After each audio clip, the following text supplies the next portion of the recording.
Hello everyone, welcome to Ansarkari. Today we are taking up the topics of 12th of April. The first one is stating India to face most impact if high US interest rate persist. High US rate के कारण there will be a capital flight. Most of the FPI will now invest in US due to the high FDI Federal Reserve rate और India का जो currency होगा हो सकता है depreciate करे. ये होता है मानसी. राइट औशिक, इसको इंटरेस्ट रेट डिफरेंशियल बोलते हैं। तो वो ज्यादा फेवर में यूएसए के, तो जो आपने बोला एफपीआई इन्वेस्टमेंट्स वहां पे ज्यादा होगा, कैपिटल आउटफ्लो ज्यादा होगा, Indian currency will weaken. Yes.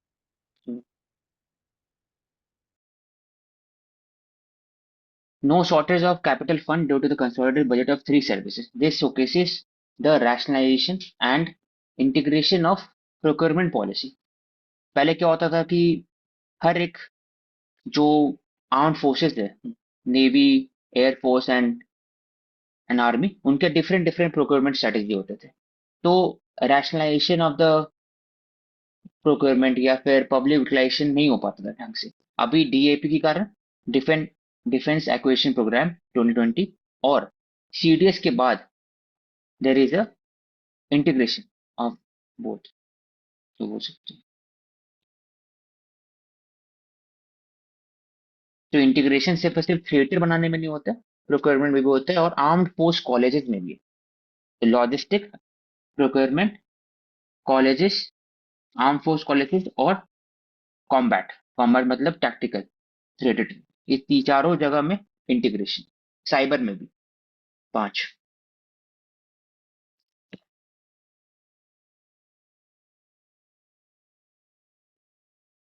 In 40 years, Indian film to compete for Cannes.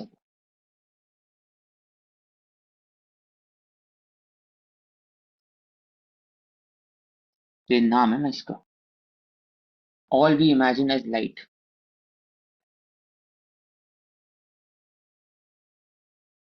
Nurse के बारे में unexpected gift from the long distance husband.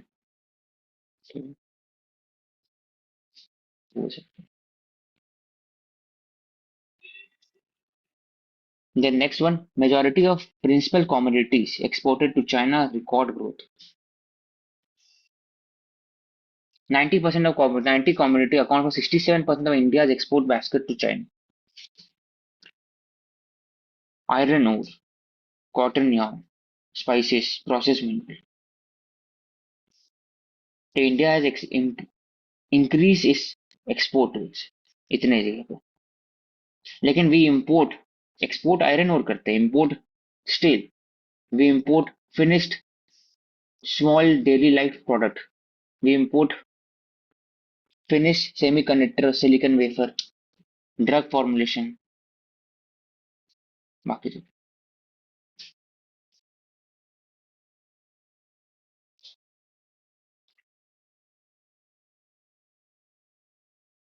उसमें बस एक इम्पोर्टेंट चीज ये है औशिक की, जो हमारा डेफिसिट है with the trade related to China, that is crossed $100 billion. तो ये पता होना चाहिए, बहुत बड़ा अमाउंट है। 100 तो billion. डेफिसिट या इम्पोर्ट्स ही $100 बिलियन से ज्यादा हो चुके हैं। जैसे first election, Jawahar Nehru ji first prime minister campaigning on Jabalpur Madhya Pradesh 1951.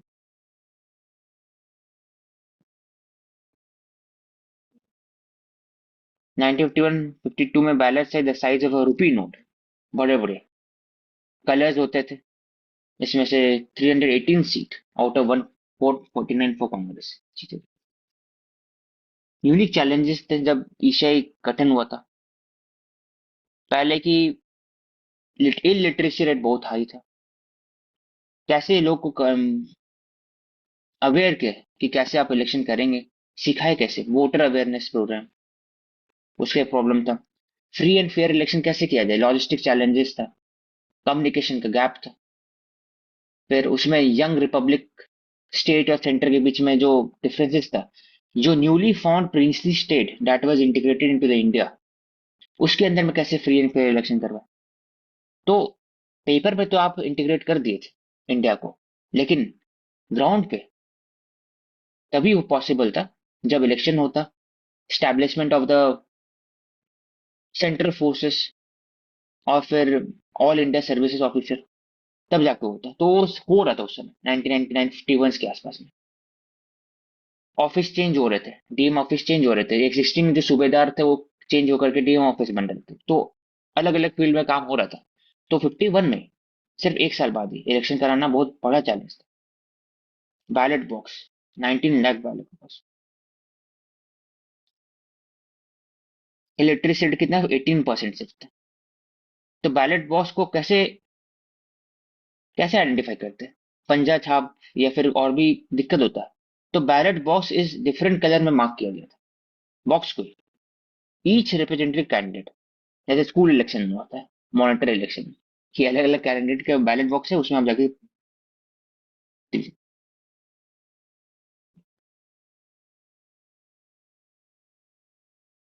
Himachal was first to vote, तो इसमें भी पोलिंग फेज थे, ऐसे अभी भी polling phase four four phase है अभी, 4 to 5 फेज होता है जनरली, उसमें भी पोलिंग फेज थे। लेकिन हाईएस्ट वोटर टर्नआउट कुछ की जगह 78 पे पहुंचे। As a result Congress won 318 seat.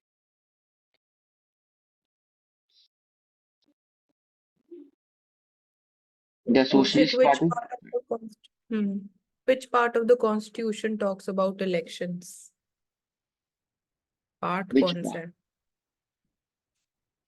324 के आसपास कौन से पार्ट होंगे। आर्टिकल्स तो ये हाँ, यहीं से स्टार्ट है, 324 से 329, इट इज पार्ट 15। 550, ठीक है। And Election Commission of India was constituted on 25th January 1950, and this same day is also celebrated as National Voters Day. National voters,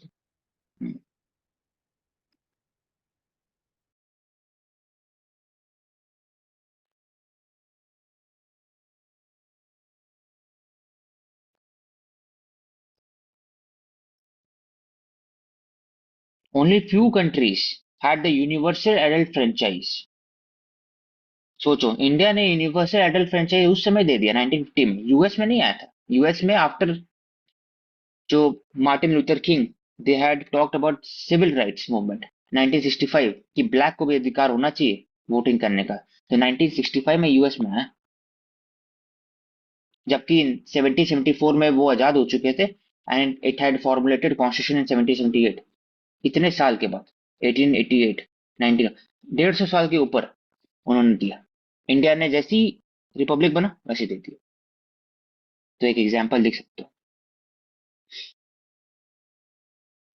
उसी की क्वेश्चन था कि जो डेमोक्रेसी रहती है उसमें जो पीपल पार्टिसिपेशन है वो सिर्फ वोट देने तक सीमित है, या फिर उसको और अगर हमें बढ़ाना हो सिविल राइट्स को, या फिर उनकी डेमोक्रेसी में भूमिका बढ़ानी हो तो क्या क्या कर सकते हैं?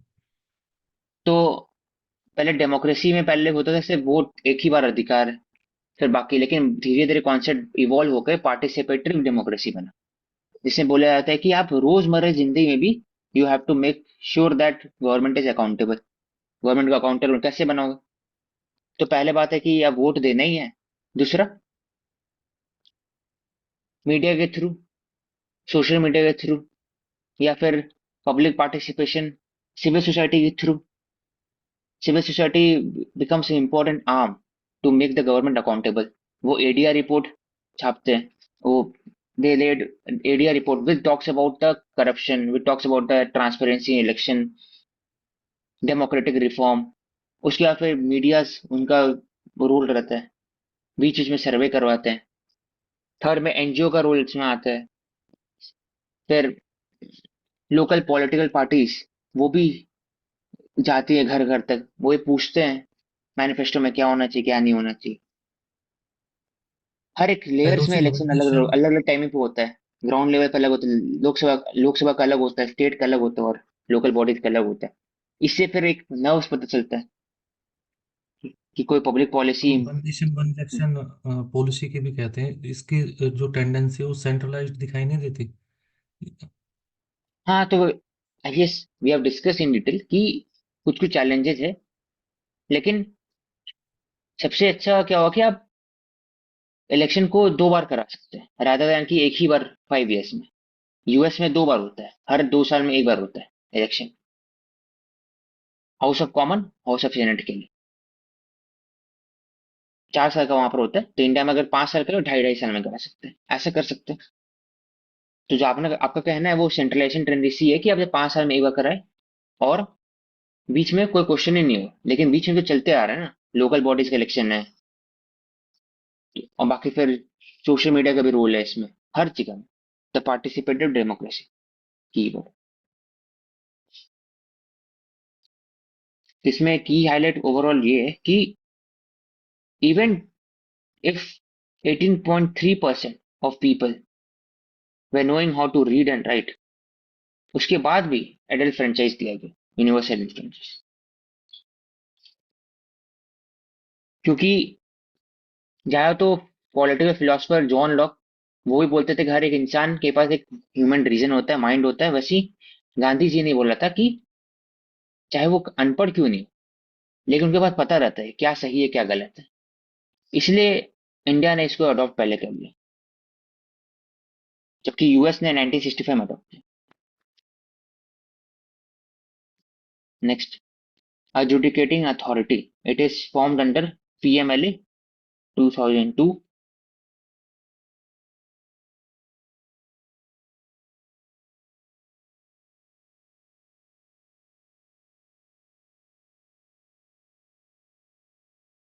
हाँ मतलब कि the property will be attached by the ED और 180 days के अंदर में adjudicating authority will be appointed by the central government, failing which the property is automatically released। तो पीएमएलए के अंदर में ईडी विल अटैच प्रॉपर्टी और adjudicating अथॉरिटी उसको कंफर्म करना चाहिए, तभी हो सकता है। हम्म,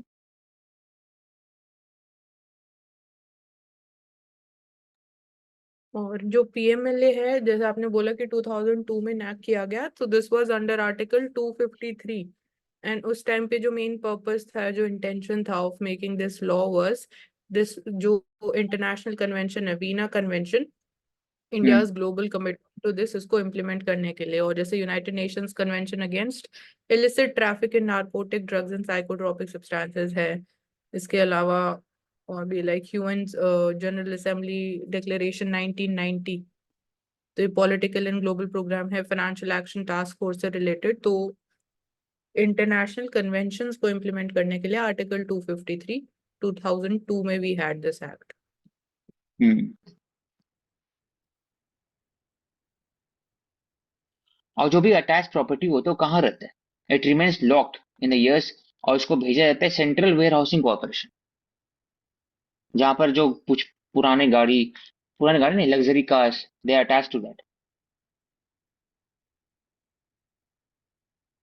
और अभी जो रिसेंट अमेंडमेंट्स भी हुई हैं इस पीएमएलए एक्ट में, तो एक तो है मनी लॉन्ड्रिंग रीडिफाइंड। तो इसमें इट इज बीइंग स्टेटेड कि मनी लॉन्ड्रिंग कोई इंडिपेंडेंट क्राइम नहीं है, बाकी चीजों से भी वो रिलेटेड है, चाहे लाइक गैम्बलिंग हो या ड्रग ट्रेड हो, तो इन सब चीजों से रिलेटेड है। तो now it is being stated कि it the amendment seeks to treat money laundering as a stand alone crime. And ये जो नेचर है, बोला जा रहा है कि इंडिपेंडेंट क्राइम नहीं है, तो और भी लाइक जो टर्म यूज की गई है, स्केड्यूल्ड ऑफेंसेस या फिर प्रेडिकेट ऑफेंसेस, बोला गया कि बाकी चीजों से भी रिलेटेड है, इंटरडिपेंडेंट है चीजें। चाहे लेयरिंग की बात करो कि एक्चुअली जो सोर्स ऑफ मनी कहाँ से आया है, हवाला ट्रांजैक्शंस है, ट्रेस ना कर पाओ, तो बहुत सारी एस्पेक्ट्स इसमें इन्वॉल्व हैं। तो हम्म, ये रिसेंट अमेंड किया गया है। ठीक है। Like chital in Andaman, how invasive species threaten natural ecosystem.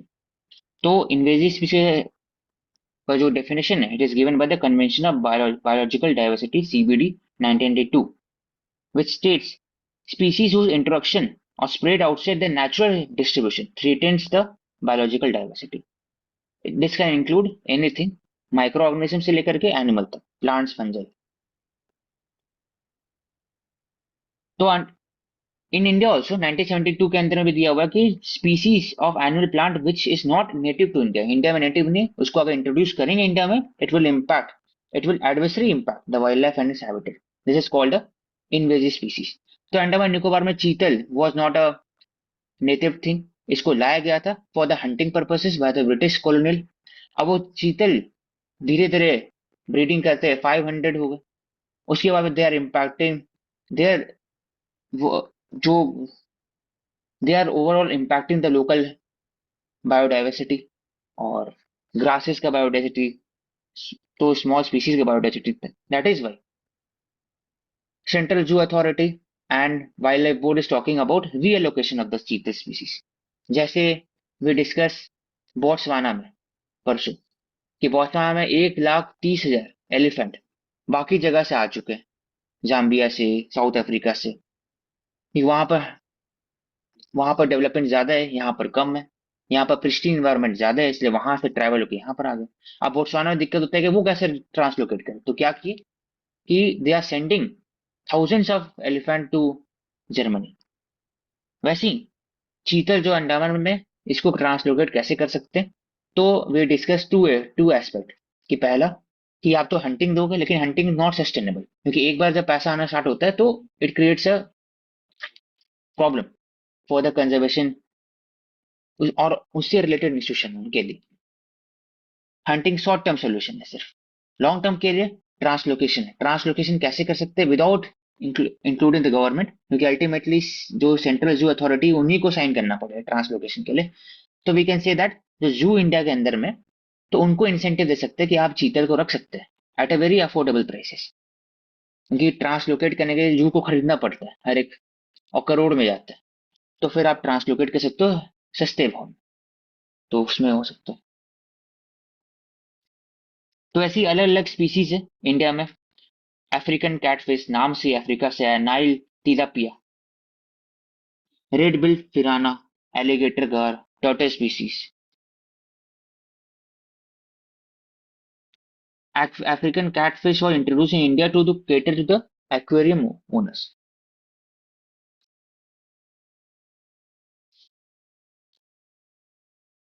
American African catfish has been known to prey on the waterfowl and migratory birds as well. It is impacting the migratory species of the bird under the CMS Convention of Migratory Species, Keoladeo park, जो एक important bird zone है। वैसे चीतल you discuss. तो इन जो यहाँ 2023 UN founded, पे यहाँ पे जो फिश स्पीशीज लिखी हुई है, इसमें एलिगेटर गार ये भी फिश ही है, ये लिखा है ना यहाँ पे, हाईलाइटेड है। थर्ड कॉलम में आओ, African catfish, Nile African tilapia, red bellied पिराना, alligator alligator gar, गार ये भी फिश है। certain fish species। एलिगेटर से दिखता होगा तभी नाम। ठीक है। तो invasive alien species IAS economic impact कितना है, तो $423 billion per year.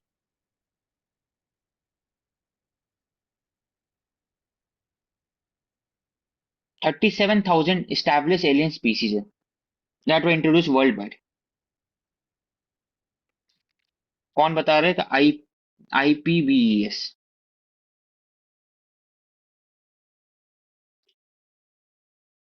IPBES is the intergovernmental body। This is under UNEP. UNEP, Bonn headquarter, उनका काम क्या है, नाम से वी कैन डिराइव कि it is science and policy on the issue of biodiversity and ecosystem services.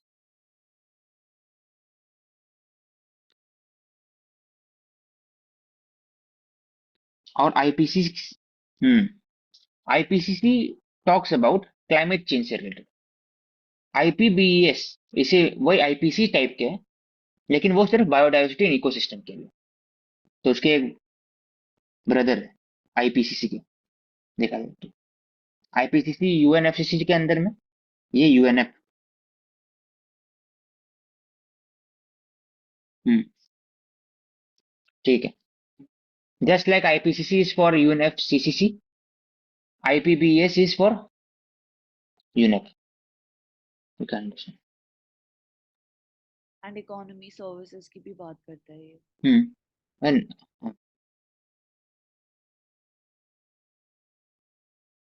Russia first post-Soviet space rocket, Angara A5.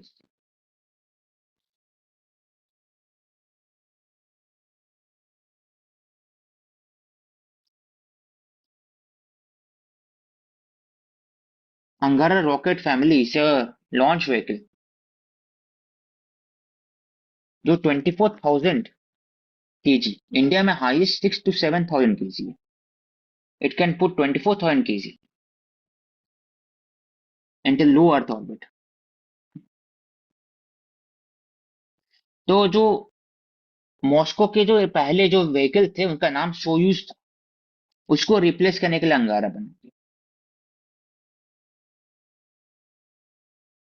Post 24. जैसे India में PSLV GSLV है, वैसे वहां पर सोयूज और अंगारा, तो नाम ऐसे. एंड ये जो एडवी अमूर रीजन है, अमूर रीजन के अंदर वहां पे अमूर रिवर फ्लो करती है, जो कि नॉर्थ ईस्ट एशिया की बिगेस्ट रिवर है। North east Asia. ADB project India's GDP growth in 2024-2025. तो इम्पोर्टेंट इसमें है कि ADB है क्या फ्रॉम PT परस्पेक्टिव, तो Asian development bank, headquarter Manila, Philippines. इसमें एशियन से रिलेटेड जो भी डेवलपमेंट ऑफ इंफ्रास्ट्रक्चर होंगे उसमें काम करते हैं, लेकिन इसमें नॉन एशियन कंट्री बनेंगे. Highest share holder US Japan, उसके बाद ही फिर चाइना इंडिया का है.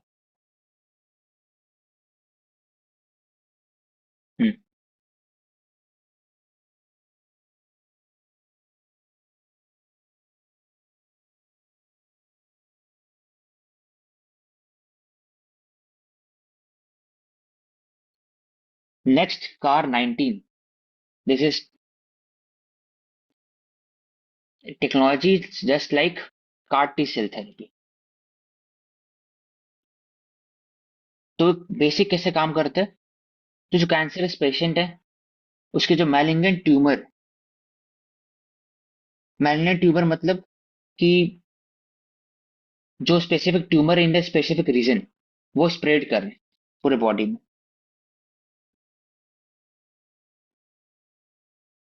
हाँ, they can spread to other parts of the body through the mainstream bloodstream lymphatic system, उसको बोलते हैं metastasis. It can grow very quickly, can be life threatening. उसमें प्रॉब्लम क्या होता है कि आप कीमोथेरेपी यूज करते हो, और जो इसके अलावा एक और ट्यूमर होता है बेनिंग ट्यूमर बोलते हैं. Benign and malignant. बेनिंग मतलब कि they localized, they don't typically affect nearby tissues, spread to other parts of body. तो उसके लिए दवाई होते हैं, मेडिसिन होते हैं, और ऑपरेशन भी हो सकते हैं. इन सर्टेन केसेस सर्जरी हो सकता है. लेकिन जो मैलिग्नेंट ट्यूमर है वो बॉडी के अंदर फैल जाते हैं. It affects all all over the body. उसके लिए केमोथेरेपी, रेडियोथेरेपी. तो जो कार्टी सेल थेरेपी है वो कैसे काम करते हैं, from the patients bloods only, plasma से लिया जाता है, एंड उसके अंदर में जेनेटिकली मॉडिफाइड पी सेल और भी जो प्लाज्मा है उसके अंदर भी चेंजेस किया जाता है in the lab. Also it is replicated in the lab in the huge number. वापस से फिर it is transfused into the blood stream of the patient through veins. उसी कारण आसानी से पूरे बॉडी एडजस्ट कर पाते न्यूली जेनेटिकली मॉडिफाइड प्लाज्मा, और वो से ठीक होने के चांसेस बढ़ जाते. Genetically modify patient T cell to fight the malignant tumor. They are part of the white blood cell from the stem cell in the bone marrow. Cost 3 to 4 crore. India में 40 लाख है अभी, और बात हो रहा है कि कैसे इसको लॉन्ग टर्म में 10 लाख के नीचे ला दिए, तभी जाकर के इसको इंक्लूड कर सकते हैं PMJ के अंदर.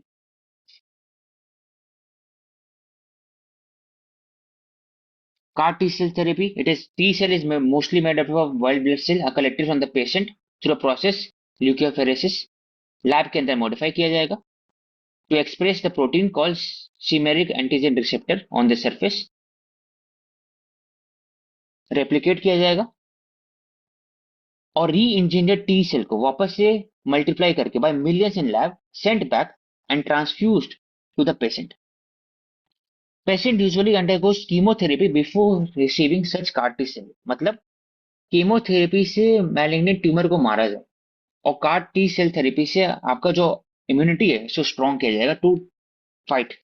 तो दोनों यूज किया जाएगा, कीमोथेरेपी और CAR T सेल थेरेपी साथ में, इम्यून रिस्पॉन्स के लिए. क्योंकि ऐसे क्या होता है, बॉडी वीक हो जाता है, इम्यून रिस्पॉन्स दे नहीं पाता है. इसलिए कीमोथेरेपी देने के बाद patient usually becomes very weak. That is why CAR T cell therapy is used. FDA के पास, एफडीए ने अभी 6 CAR T सेल थेरेपी को अप्रूव किया.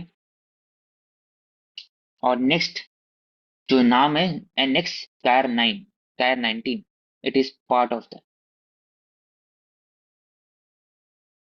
National Cancer Institute, famous body.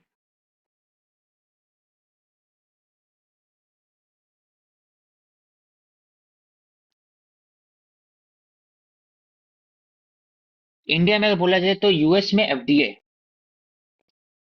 Food and drug association, वो रेगुलेट करते हैं overall standard of foods and drugs. India में एफएसएसआई फूड के लिए और ड्रग्स के लिए CDCSU. It has also approved CAR T cell therapy in 2023 October for the acute lymphoblastic leukemia when other lines have failed. Last stage के लिए अब बोला जाता है क्लिनिकल ट्रायल करिए तब जाके मेड इन इंडिया प्रोडक्ट बन सकता है. रिस्क क्या है, efficacy person to person different होगा क्योंकि हर एक इंसान को आप यूज कर रहे हैं, टी सेल निकाल रहे हो, आप मल्टीप्लाई कर रहे हो, तो हर के लिए स्पेसिफिक क्योर है. तो हो सकता है किसी का इम्यून सिस्टम डिफरेंट होगा, सबका अलग अलग होता है, तो उस पर इम्पैक्ट करेगा. Neurotoxicity, other common side effect,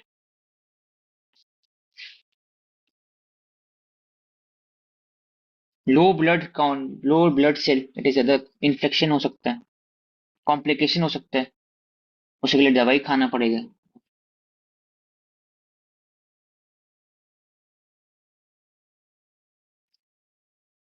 relatively costly therapy है, 40 to 45 lakhs rupees, one of the most expensive India में भी है. तो we learned a very important concept of chimeric antigen receptor T cell banning tumor, malignant tumor. Regarding heat wave, we discussed देखो yesterday. Hmm. Cancer से ही related जो मिजोरम है वो second least populated state है, बट तभी वहां पे देखा जा रहा है कि हाईएस्ट रेट इंडिया में कैंसर का वहीं पे ही है. सबसे ज्यादा केसेस वहीं से ही आ रहे हैं. लंग कैंसर देखा जा रहा है विमेन में सबसे ज्यादा, एंड देन स्टमक कैंसर देखा जा रहा है मेन में सबसे ज्यादा. तो लाइफस्टाइल या फिर जेनेटिक जो चीजें हैं उसमें हम डिफरेंसेस देख सकते हैं वहां पे. हम्म. ठीक है. Regarding heat wave we discuss yesterday कि डिस्ट्रिक्ट लेवल पर हीट एक्शन प्लान होना चाहिए, स्टेट लेवल पर और सेंट्रल लेवल पर, तभी जाके आप डील कर सकते हो. You have to rope in civil society, NGO for rehydration solution. Oral rehydration बांट सकते हो, coconut juice, coconut water, lemon juice, butter milk.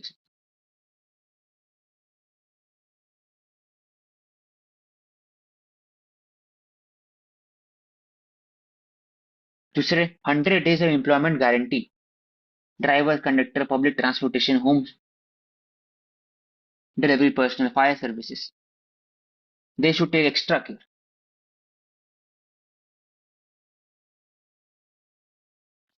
That is why अभी ये देखा जाता है. और क्यों दिक्कत होता है, तो कपड़े में भी प्रॉब्लम है इंडिया में. Mostly we use to wear cotton cloth, लेकिन अभी जो मिक्स रायन और नाइलॉन और बाकी जो मैन मेड फाइबर यूज होते हैं कपड़े में, उसके कारण भी हीट बॉडी जल्दी से लॉस नहीं करता, इसी कारण ही प्रॉब्लम होता है. तो कॉटन क्लॉथ ऊपर से महंगा भी. That is why we need more khadi. KVSC को प्रमोट करना चाहिए।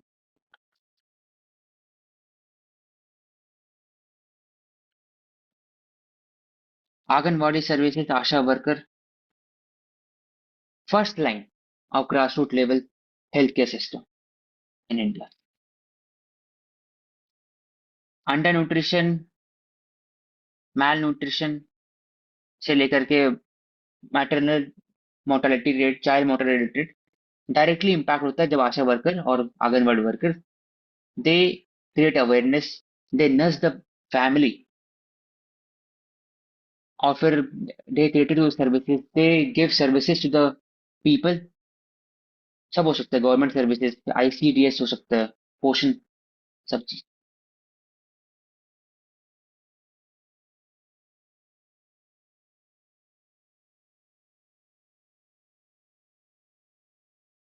उसमें बात हुआ है कि progress in combating malnutrition remains sluggish, धीरे धीरे हो रहा है।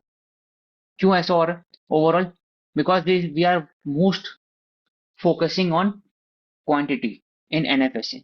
वहां पर क्वालिटी का जब इंक्रीज करें, क्वालिटी इंक्रीज करें with inclusion of the millet, with inclusion of the pulses, तब जाकर के हो सकता है। उसके लिए अम्मा कैंटीन साउथ में, concept of breakfast rather than mid day meal Tamil Nadu में, उसमें बढ़ सकता है। वैक्सीन हेटेंसी को कम कर सकते, क्रेश फैसिलिटी को बढ़ा सकते, तब और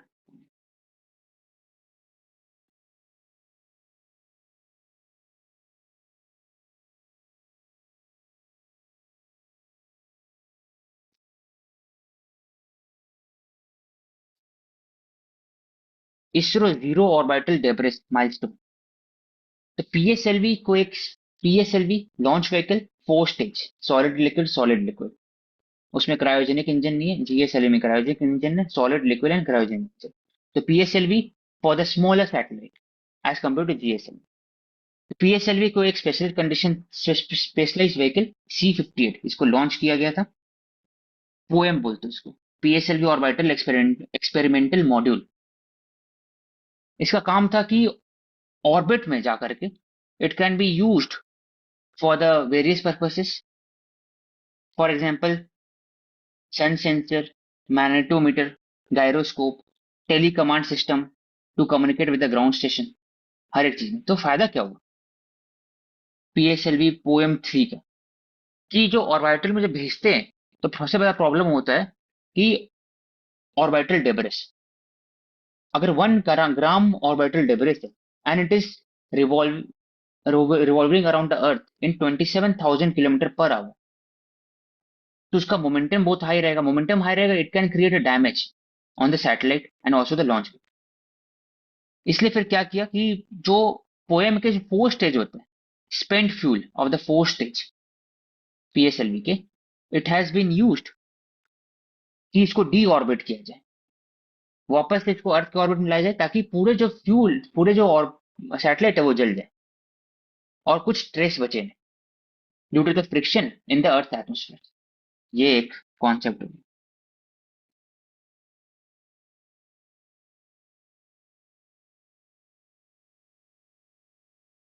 LEO extend from 100 kilometre to 200 kilometre, 200 kilometre के ऊपर फिर एमईओ होता है। उसके तो 36,000 किलोमीटर जहां पर जी सैट, बाकी satellite communication radio wave use होते हैं, जी सैट, तो 36,000 किलोमीटर। एलईओ में मोस्टली रीसेट अर्थ ऑब्जर्वेशन, उसके लिए तो वहीं पर स्पेस डेब्रिस भी जाता है। Debris also exist but in a smaller volume in Jio synchronous orbit 36,000 kilometre, सबसे ज्यादा नीचे में एलईओ में।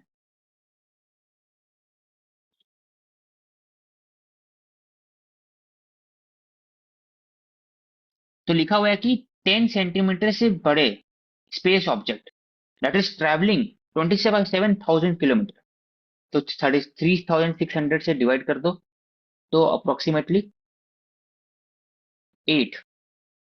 7 to 8 किलोमीटर पर सेकेंड की स्पीड से ट्रैवल कर रहा है। 10 सेंटीमीटर इतने बड़े, तो वो डैमेज कर सकते, तो छेद कर सकते पूरे सैटेलाइट के अंदर। It can create a cascading avalanche, एक टकराएगा वो फिर फटेगा, फिर वो क्रिएट अ कोलिजन। तो उससे दिक्कत हो सकता है, इसलिए पोएम इंपॉर्टेंट है। After completing 400 orbit around the earth, it reenter into the earth atmosphere. पहले क्या होता था कि वहीं पर डिस्ट्रैक्ट हो जाते थे, चलते घूम रहे हैं, लेकिन वापस से स्पेस डेब्रिस कम करने के लिए उनको री इंटर किया गया। लास्ट जो फ्यूल बचा था 4 स्टेज में, उसी कारण क्या होगा, फ्रिक्शन के कारण अंदर इट बर्nt, टोटली बर्nt। और यहाँ पे we are also having European space agency की एक पर्टिकुलर, इस पे जब हम बात करते हैं, जीरो डेब्रिस चार्टर है और प्रोटेक्शन ऑफ स्पेस एसेट्स। सो इसमें मतलब ये डेवलप जो मेन इसका डेवलपर है that is European space agencies, and बाकी कंट्रीज भी इसको साइन कर सकती हैं। तो इसका जो टारगेट है, committing to zero debris future by 2030। तो पोएम को बनाने में सिर्फ इसरो का हाथ नहीं है, इसमें इसमें प्राइवेट बॉडीज का भी है। जैसे नाम है इसमें, Dhruva space, take me to space startup, ISRO के जो फिजिक्स रिसर्च लैबोरेटरी उसके साथ कोलैबोरेशन करते हैं।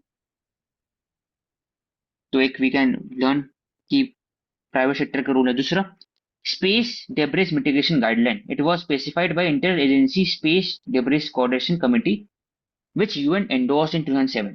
We talked about कि स्पेस में डेब्रिस है, it has to be assessed, it has to be the data has to be collected in a series की 1 सेंटीमीटर से छोटे कितने, 10 सेंटीमीटर से बड़े कितने, उससे आइडेंटिफिकेशन हो सकता है। तो अगर वन लाइन में बात किया जाए कॉन्सेप्ट का, तो अभी तक जो भी होता था, स्पेस क्राफ्ट को भेजा जाता था, वो रिवॉल्व करते थे और वहीं पर रहते थे, फिर डीप स्पेस में चले जाते थे जा करके। लेकिन इसको स्पेस डेब्रिस को कम करने के लिए पोएम क्या किया, जो लास्ट स्टेज ऑफ फ्यूल है उसको यूज करके डी ऑर्बिट किया गया, वापस से अर्थ एटमोसफेयर में लाया गया फ्रॉम द एलयू। अर्थ एटमोसफेयर में लाने से फ्रिक्शन के कारण वो जल के खत्म हो गया, इसी कारण स्पेस डेब्रिस नहीं हुआ। 100% zero space debris left in earth orbit, ये माइलस्टोन है। स्पेस डेब्रिस से रिलेटेड होता है केफलर सिंड्रोम भी। केसलेस सिंड्रोम, पीटीएम में डिस्कस करिए। Next link.